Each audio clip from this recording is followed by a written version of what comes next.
Everyone, আজকে সন্ধ্যে টাইমে প্রচুর পরিমাণে কিন্তু ঝড় বৃষ্টি হচ্ছিল। এই ঝড় বৃষ্টির মধ্যে সাথে যদি একটু খিচুড়ি আর ডিম ভাজা থাকে তাহলে কেমন হয়। খিচুড়ি খেতে আমি তো খুবই ভালোবাসি, আর তার উপর আবার যদি ঝড় বৃষ্টি টাইমে হয় তাহলে তো খুবই ভালো হয়। তোমরা আমাকে কমেন্টে জানিও তো তোমাদের কেমন লাগে খিচুড়ি খেতে। খুবই সিম্পল ভাবে কিন্তু খিচুড়িটাকে বানাবো, তাই আলু কুমড়ো এগুলোকে সাইজ মতো করে কেটে নিলাম, দিয়ে ভালো করে ধুয়ে পরিষ্কার করে নিয়ে এদিকে দেখো চাপিয়ে দিয়েছি রান্নাঘরে এসে। খিচুড়ি তো খুবই সহজ একটা রেসিপি। ওই চাল ধুয়ে দিলাম আর 2 রকমের ডাল ধুয়ে আর সবজিগুলোকে দিয়ে অ্যাড করে ভালো করে ফুটিয়ে নিলাম। আজকের ওয়েদারটা তো খুবই সুন্দর, সাথে আবার এত সুন্দর খাবার, পুরো জমে যাবে। খিচুড়িটা কিন্তু প্রায় হয়ে এসেছে, লাস্টে কিন্তু নুন হলুদ দিয়ে একটু সামান্য তেল পেরে নিয়েছি, ব্যাস আমার তো খিচুড়ি রেডি। আর এদিকে ডিম ভাজা না হলে কি হয় বলো।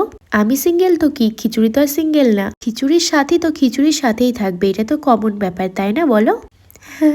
তো দেখো আমি কিন্তু এবারে তেলের মধ্যে ভালো করে ডিমগুলোকে ভেজে নিয়েছি। এমন বৃষ্টির মধ্যে এমন সুন্দর খাবার শুধু সাথে একজনকে চাই, জানো এটারই অভাব। ইটস ওকে, আমি তো নিজের প্লেটটা সাজিয়ে নিয়েছি, খিচুড়ি মাছ ভাজা ডিম ভাজা। এবার এই ওয়েদারটাকে অনুভব করতে করতে এবারে আমি খিচুড়িটা খাবো, জাস্ট ফিলিংসটা পুরো ফাটাফাটি।